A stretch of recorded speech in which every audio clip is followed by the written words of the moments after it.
कमाई का दशांश नहीं निकाला है, उसका परिणाम है।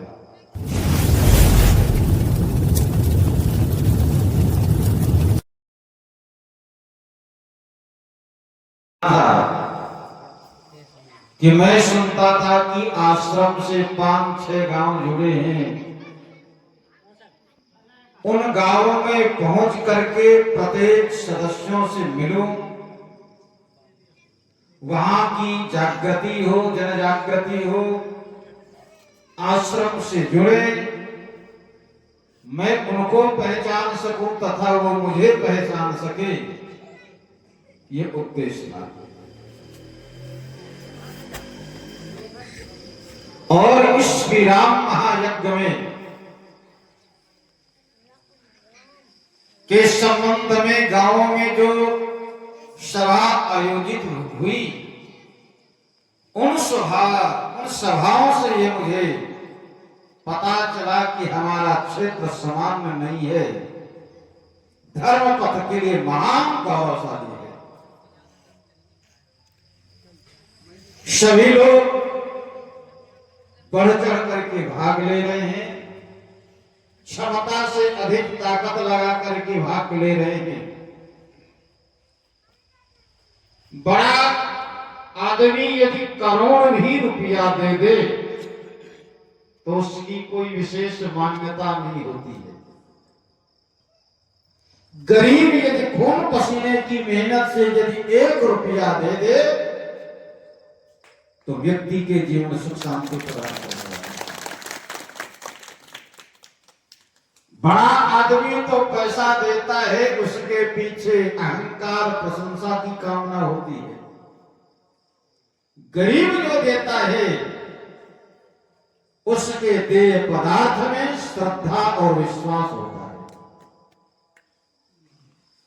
और धर्म में यदि श्रद्धा है तो सब कुछ प्राप्त हो सकता है, और यदि श्रद्धा नहीं है तो देने के बाद भी कोई मतलब नहीं करता। उसको जो अश्रद्धा पूर्वक दिया गया, उस दान को हमारे शास्त्रों में तामसी दान कहा गया। गीता में भगवान कहते अश्रद्धया हुतम दत्तम तत्तामस्मदाहृतम।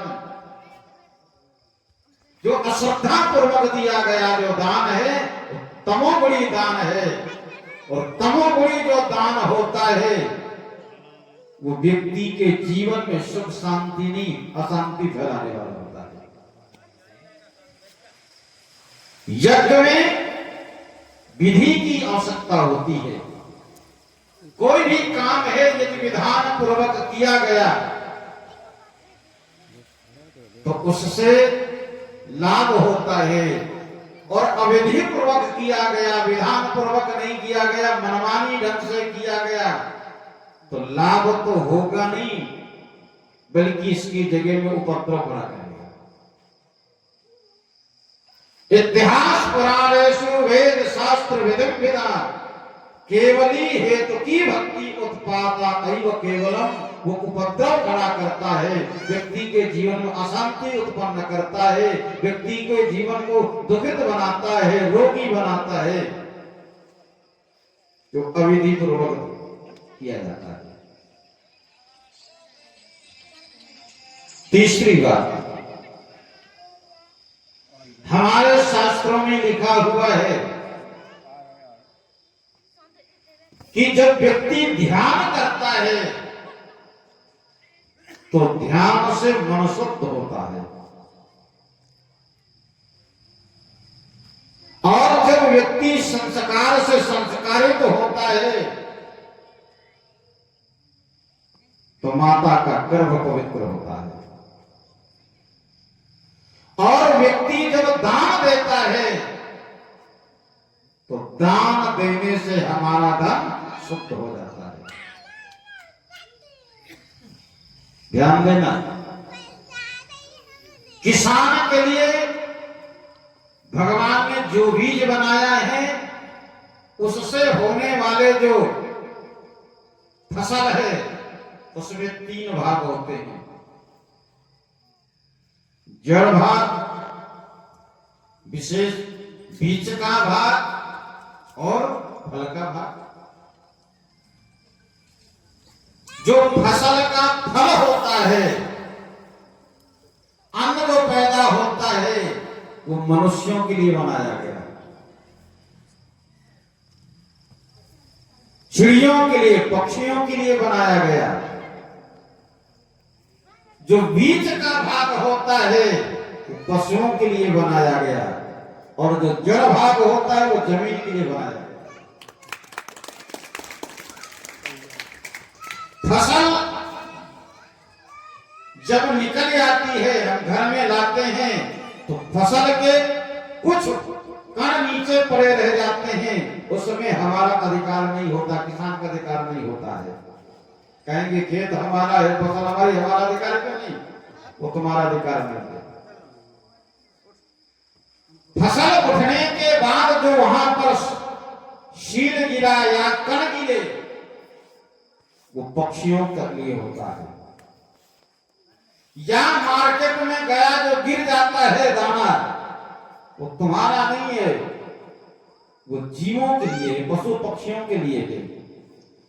हमारा तो बहुत मात्रा में जो हमें प्राप्त होता है वो हमारा है, और हमारा होने के बाद भी वो भी तुम्हारा शुद्ध नहीं है। शुद्ध कब है? जब हम कमाने के बाद उसका दशांश दान करते हैं तो वो धन शुद्ध हो जाता है। और यदि दान नहीं करता है तो वो देवताओं के प्रति या ईश्वर के प्रति वो चोरी करता है। गीता में भगवान कहते हैं, भुंजते ते तुढ़म पापा ये पचंतात्म कारणात्। वो व्यक्ति जो खाता है वो चोरी का खाता है, और चोरी का खाता ही अन्न नहीं खाता है, बोले वो पाप को ही खाता है। और जो व्यक्ति पाप को खाएगा तो बताओ उससे तुम्हें सुख मिलेगा कि शांति मिलेगी? जहर खाने के बाद व्यक्ति स्वस्थ रहेगा, जिएगा कि मरेगा? क्या होगा? जिएगा? जिएगा नहीं, मरेगा। इसी प्रकार अशुद्ध धन जब हम खाते हैं, बेईमानी का धन खाते हैं, तो उस धन से जानते हैं वो पाप का, ये पचंतात्म कारणात्, वो पाप को खाता है। और जब पाप को खाता है तो व्यक्ति के जीवन में अशांति होती है, व्यक्ति रोगी होता है, दुखी होता है, कभी डॉक्टर के यहाँ दौड़ लगाता है, तो कभी वकीलों के पास, जजों के यहाँ दौड़ लगाता है। वो अर्थात सब नष्ट कर देता है। ये किसका कारण है? जो हमने कमाई का दशांश नहीं निकाला है, उसका परिणाम है। जो भगवान को अर्पित नहीं किया गया है, उसका परिणाम है। यदि व्यक्ति, और एक बात और कह दूं, ईमानदारी से जो धन कमाया जाता है वही हमारे जीवन में सुख शांति को देता है। बेईमानी पूर्वक, अनीति पूर्वक धन कमाया गया तो जीवन में सुख शांति नहीं देता है। उसके लिए गोस्वामी तुलसीदास जी ने ग्रंथावली रामायण में लिखा है, अनीति से धन होता है बरस 5 अरस आत, तुलसी 12 वर्ष में झड़ा मूल तेजा। वो तो 4 वर्ष तो अच्छा लगेगा, लेकिन समझ लो तुम्हारा वो ब्याज के सहित लेके जाएगा, या डॉक्टर के यहाँ पहुंचेगा या तहसील में पहुंचेगा, वो कहीं ना कहीं पहुंच जाएगा तुम्हारे पास। या तो आग लग जाएगी, नष्ट हो जाएगा, और नष्ट होने के बाद जो अंदर एक पीड़ा होती है वो वही से जानता है जिसके जीवन में घटित होता है।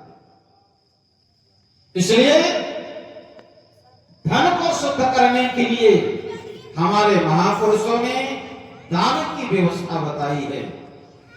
उसका दशांश करना चाहिए, जिससे वो दान करने से इसका तात्पर्य में जो वक्तव्य दे रहा हूं इसका तात्पर्य नहीं कि आप मुझे दीजिए।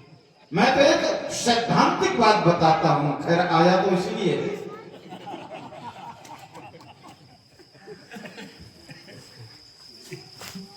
अब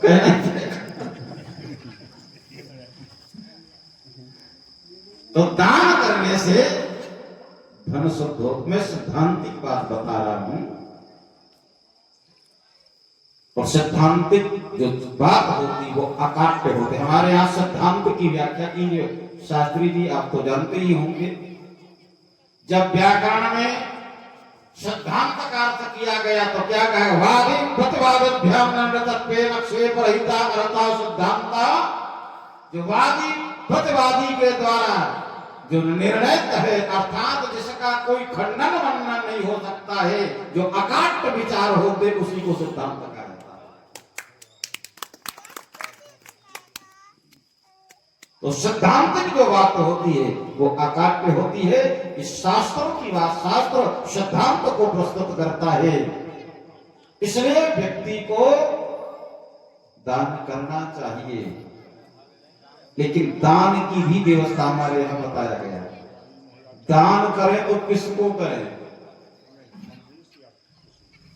अनर्गल नहीं करना चाहिए। गीता में 17वें अध्याय में भगवान ने कहा है, श्लोक नंबर तो मुझे नहीं ध्यान है, देशे काले च पात्रे च। दान करें तो कहां करें? बोले देश में। देश का मतलब विदेश और ये देश नहीं। देश का मतलब किसी पवित्र स्थान पे, पवित्र तीर्थ में करें या पवित्र स्थान में करें, वो देश का मतलब है। काल अर्थात पवित्र समय में करें और पवित्र व्यक्ति को, सुपात्र को दान करें। सबको नहीं करना चाहिए, नहीं तो आजकल जो दान दिए जाते हैं, बहुत सारे ऐसे लोग